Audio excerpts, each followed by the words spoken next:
네, 구원의 방책입니다. 초등학생 때부터 저와 아내를 따라 교회에 다닌 아들은 자라면서 별 문제가 없었습니다.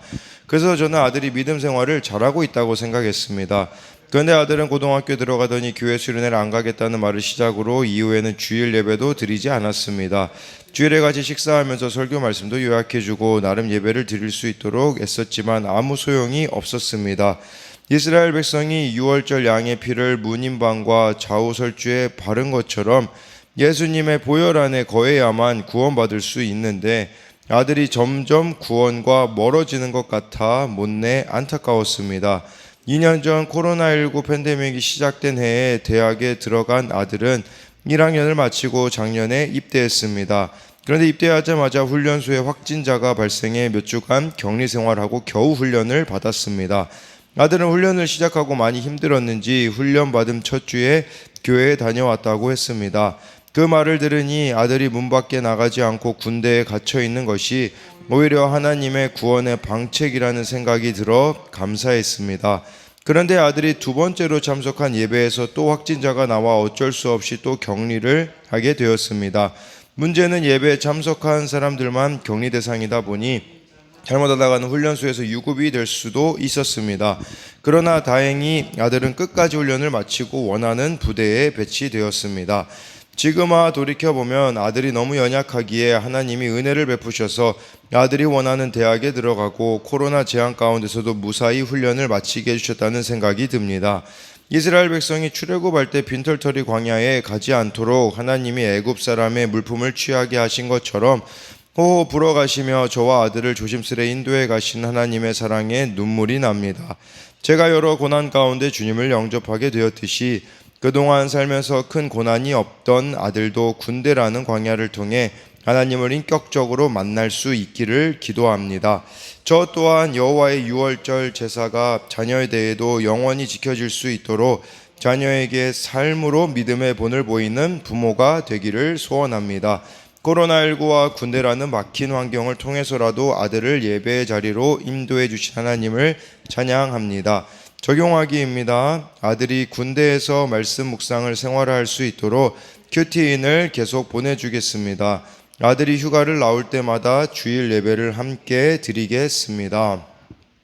네, 여기 이렇게 나와 있듯이 지금와 돌이켜보면 아들이 너무 연약하기에 하나님이 은혜를 베푸셔서 아들이 원하는 대학에 들어가고 코로나 재앙 가운데 무사히 훈련을 마치게 해주셨다는 생각이 듭니다. 라고 해서 정말 우리가 이렇게 떼쓰는 것 같이 이렇게 때로는 원하는 것들이 이렇게 이루어지는 것이 참 너무 우리가 연약하기에 믿음의 수준이 아직은 네, 그렇게 이렇게 장성한 단계가 아니기에 이런 것들이 또 허락될 수 있다라는 이런 관점으로 또 이렇게 보고 있는 또 그리고 이 아들의 그런 출애굽을 위하여 좀 하나님께서 여전히 이런 상황 가운데서도 인도해 가신다라는 것을 이렇게 보여주고 있습니다. 오늘은 출애굽기 12장 21절부터 36절까지인데요. 첫 유월절 그리고 이제 죽음의 재앙이 실제로 임하게 되어지는 내용입니다. 21절에요. 모세가 이스라엘 모든 장로를 불러서 그들에게 이르되 너희는 나가서 너희의 가족대로 어린 양을 택하여 유월절 양으로 잡고 해가지고요. 이스라엘 모든 장로들에게 너희 가족대로 어린 양을 택해야 된다.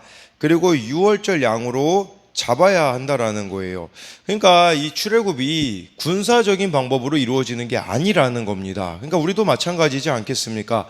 나와 나의 가정 또 내 주변 사람에 있는 그 구원은 여러분 다른 방법으로 되는 것이 아니라 어린 양을 잡는 거, 이 어린 양이신 예수 그리스도만을 믿는 방법으로 네, 이렇게 구원이 가능하다고 믿는 것은 믿음이 아니면 안 되는 거였었다라는 것을 말씀해주고 있습니다. 그래서 히브리서 11장 28절에도 이렇게 말씀해주고 있어요.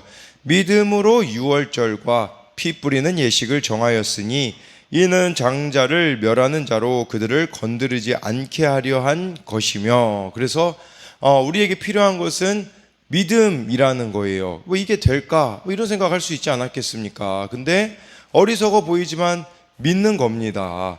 22절에 우슬초 묶음을 가져다가 그릇에 담은 피를 적셔서 그 피를 문인방과 좌우설주에 뿌리고 아침까지 한 사람도 자기 집 문 밖에 나가지 말라라고 해가지고요. 이 구원의 방법은 군사력도 아니었었고요.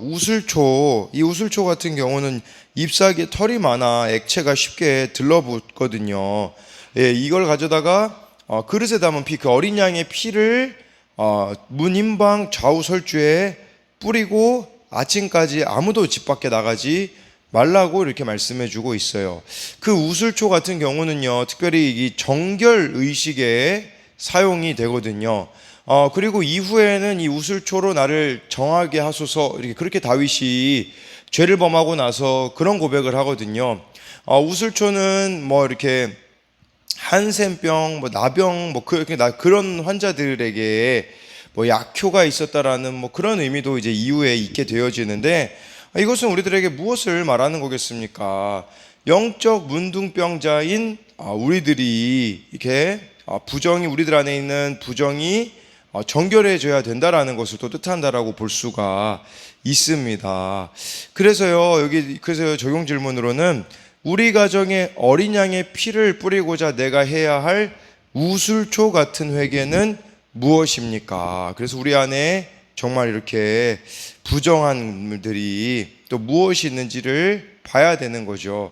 그리고 누군가 밖에 나가면 죽음을 피하지 못해요. 왜냐하면 문지방에 피가 표시된 그 가정 밖으로 벗어나 있기 때문이라는 것이죠. 그러니까 우리 모두가 다 예수 그리스도 보혈 안에 있어야지만 보호를 받을 수 있다라는 것입니다. 그래서 예수님의 피로만 구원받는 것이기 때문에 그 보혈 안에 우리가 있어야 한다라는 것이겠죠. 네, 23절에 여호와께서 애굽 사람들에게 재앙을 내리려고 지나가실 때에 문인방과 좌우 문설주의 피를 보시면 여호와께서 그 문을 넘으시고 멸하는 자에게 너희 집에 들어가서 너희를 치지 못하게 하실 것임이니라 라고 해가지고요. 하나님이 애굽 땅을 치시는데 그 문의 피를 보면 문을 넘어간다라는 거예요. 그래서 이걸 유월이라고도 하고 영어로는 패스오버리라고 하거든요. 죽음이 넘어가게 되어지는 것이죠. 근데 그 피가 없으면 그 문을 여시고 치신다라는 겁니다. 그래서 우리는 피는 생명으로 유월절 양이신 예수님의 피만이 우리의 생명을 대속한다라는 거예요. 그러니까 누구든지 예수님을 믿으면 생명을 얻는 것이죠. 내 죄로 인해 상한 심령으로 주 앞에 엎드려 회개할 때 대속의 피가 뿌려집니다. 그 예수님의 보혈만이 우리를 사망에서 건질 수가 있다라는 것이죠. 23절 말씀을 보면 적용 질문으로는 재앙을 피하려고 인간적인 방법을 쓰고 있지는 않습니까? 네, 24절에 너희는 이 일을 규례로 삼아 너희와 너희 자손이 영원히 지킬 것이니 해가지고요. 이것을 너희 자손까지도 이후 너희 자손들까지도 이 첫 유월절 규례로 이제 이것들을 계속해서 지켜나가야 한다고 말씀해 주고 있어요. 25절에 너희는 여호와께서 허락하신 대로 너희에게 주시는 땅에 이를 때에 이 예식을 지킬 것이라 라고 해가지고요. 이것을 지금 모세는 미래의 시각으로 지금 바라보고 있는 것이죠. 그래서 이 유월절 규례가 너희에게 주시는 땅, 약속의 땅, 가나안 땅에 이를 때에도 예식을 지켜야 된다라고 말씀해 주고 있습니다. 이것은 우리들에게 무엇을 말하는 거겠습니까? 가나안 땅에 정착한 뒤에는 삶이 안정되어 하나님의 은혜를 잊어버리기가 너무나 쉽다라는 것을 말씀해 주고 있는 거예요. 그러니까 우리도 이걸 보면서 좀 적용 질문으로는 편안함과 안정됨으로 인하여서 하나님의 은혜를 잊고 살아가고 있지는 않습니까? 26절에 이후에 너희의 자녀가 묻기를 이 예식이 무슨 뜻이냐 하거든 27절에 너희는 이르기를 이는 여호와의 유월절 제사라 여호와께서 애굽 사람에게 재앙을 내리실 때에 애굽에 있는 이스라엘 자손의 집을 넘으사 우리 집을 구원하셨느니라 하라 하매 백성이 머리 숙여 경배하니라. 이것을 이후 나중에 자녀들에게까지 가르쳐 주라는 거예요. 이 예식을 왜 합니까? 라고 했을 때 이것이 바로 유월절 제사로 애굽 사람에게 재앙 내리실 때 그 이스라엘 자손의 집을 넘어 구원하셨다라는 것을 이렇게 가르쳐야 된다라는 것이겠죠. 그러니까 유월절 제사 의미가 예수님의 십자가 피로 우리가 구원받았다라는 것이잖아요. 그러니까 우리가 받은 이 구원을, 이 신앙을 내 자녀에게 삶으로 전하여 이어가게 해야 한다라는 것입니다. 네, 그래서 이게 이거를 우리가 하나님의 구원을 가르치는 산 교재가 되어져야 된다라는 것이겠죠. 그렇다면 이 신앙이 이어지기 위하여 필요한 것이 무엇이겠습니까? 예수님이 보여주신 본이죠. 그것은 자기 부인과 십자가 지는 삶으로만 가능하다라는 것을 잊어서는 안 된다라는 것입니다. 그리고 이것을 이후에도 계속 지키라는 것은 무엇을 말하는 거겠습니까? 과거의 그 출애굽의 하나님을 오늘 우리들의 출애굽의 하나님으로 새롭게 만나라는 겁니다. 그래서요, 정말 여기 나와 있는 또 적용 질문으로 여호와의 유월절이 지켜지도록 부모로서 자녀에게 어떤 삶을 보여주고 있습니까? 앞으로 부모가 된다면 어떤 삶을 보이고 싶습니까? 이걸요, 그냥 자녀, 우리 육적 자녀에게만 해당하지 말고 영적 자녀, 내가 정말 구원으로 이끌어야 될 그런 자들에게 여러분들은 어떤 삶을 보여주고 있습니까?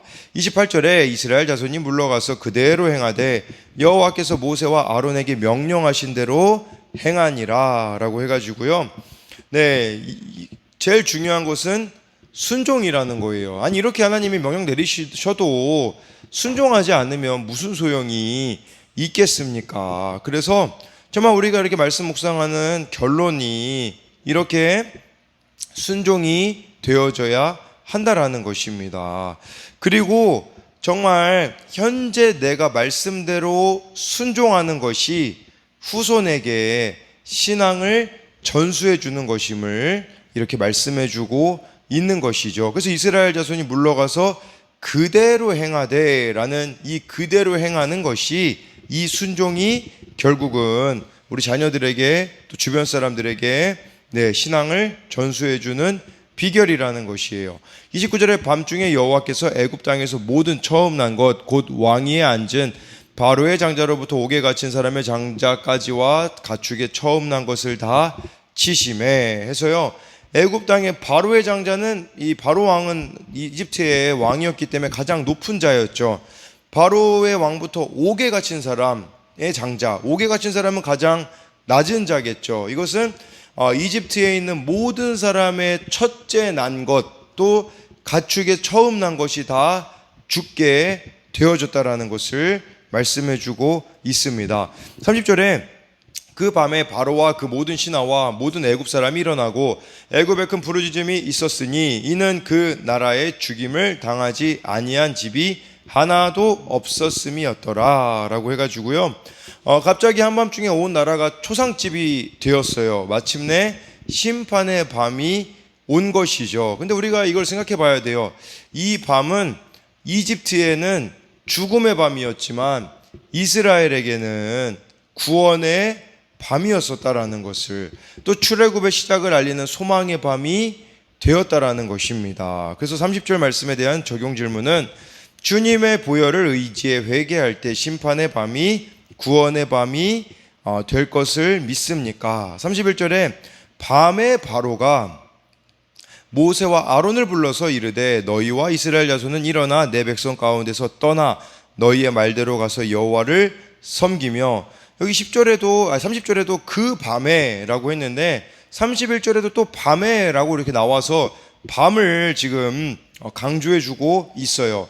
근데 이 바로 왕 얼마나 변덕스럽습니까? 모세에게 그렇게 얘기했거든요. 너 다시는 내 얼굴 보면 내가 너를 죽일 거다. 이러놓고서는 자기가 모세를 다시 부르는, 그러니까 이게 어떤 우리가 약속을 지킬 수 있는 자들이 아니라는 겁니다. 이 바로 왕도 다시 모세 볼 일 없고 다시 보면 죽을 거라고 최후 통첩을 보냈지만 지금 이 대제국의 왕이 자존심을 굽혀 자신이 했던 말을 번복하는, 그러니까 인간은 여러분 이게 믿음의 대상이 아니라 그냥 사랑의 대상이라는 것을 우리가 또 이걸 통해서 봐야 되는 것이겠죠. 그리고 이 밤에 대한 걸 한 번 더 이야기하자면 성경에서 주로 밤은 고난, 침체, 시련을 의미하거든요. 고난, 침체, 시련을 의미하는데 반대로 축복의 시간을 의미하기도 해요. 예를 들어 이사야 30장 29절에는 이런 말씀이 있어요. 너희가 거룩한 절기를 지키는 밤에 하듯이 노래할 것이며 피리를 불며 여호와의 산으로 가서 이스라엘의 반석에게로 나아가는 자같이 마음에 즐거워할 것이니라. 그러니까 유월절 지키는 이스라엘 백성들에게 밤은 하나님께 구원의 복을 받으며 즐거워하는 시간이라는 거예요. 우리 인생에 밤이 찾아와요.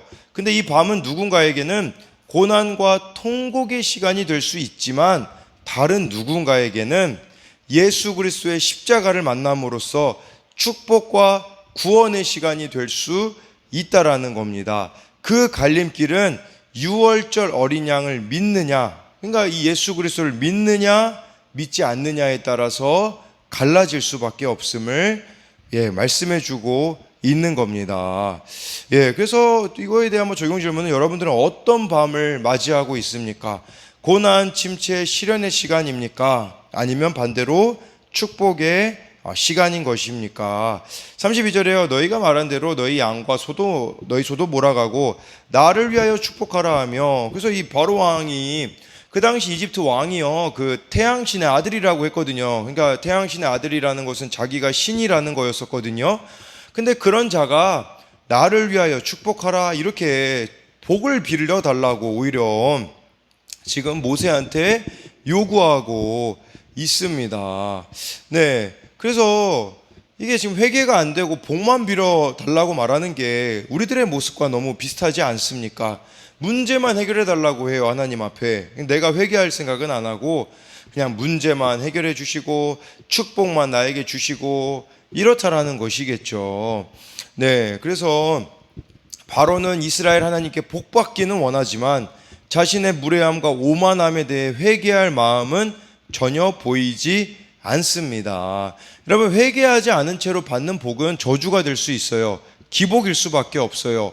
우리가 회개해야 우리가 받아야 할 복은 회개함으로 주어지는 마태복음 5장에 나와 있는 8복 있잖아요. 심령이 가난한 자, 애통한 자, 온유한 자, 그 모든 복들이 우리가 회개함으로써만 받을 수가 있다라는 것이죠. 그래서 여기 33절부터 35절을 보면요, 애굽 사람들은 말하기를 우리가 다 죽은 자가 되도다 하고 그 백성을 재촉하여 그 땅에서 속히 내보내려 함으로 그 백성이 발교되지 못한 반죽 담은 그릇을 옷에 싸서 어깨에 매니라. 35절에 이스라엘 자손이 모세의 말대로 하여 애굽 사람에게 은금 패물과 의복을 구하매 해서요, 지금 이제는 출애굽해야 되니 이제 이 땅에서 막 이집트 사람들이 막 이렇게 속히 이스라엘 백성들을 내보내려고 하잖아요. 그래서 미리 다 준비되어진 대로 이렇게 발교되지 못한 반죽 담은 그릇을 옷에 싸서 어깨에 매서 이제는 이 애굽을 떠날 준비가 되었다라는 것을 말씀해 주고 있습니다. 우리도 마찬가지로 언제든지 이 세상을 떠날 준비를 하셔야 한다라는 겁니다. 애굽 같은 이 세상을 우리가 언제든지 떠날 수가 있어야 하기 때문에 이 땅에서 매이는 것이 없어야 한다라는 것이겠죠.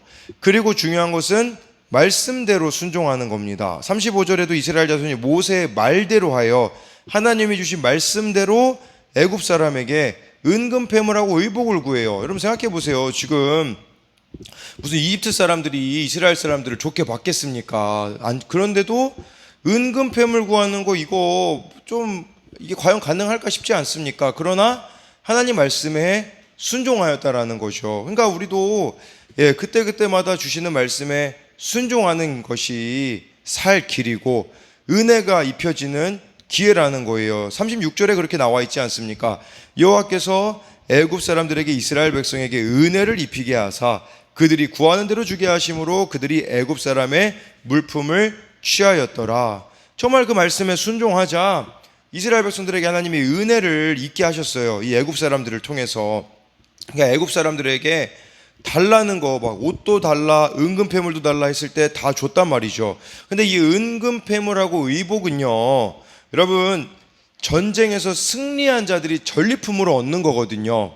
그렇기 때문에 이 전쟁에서 하나님이 승리하게 하셨다라는 겁니다.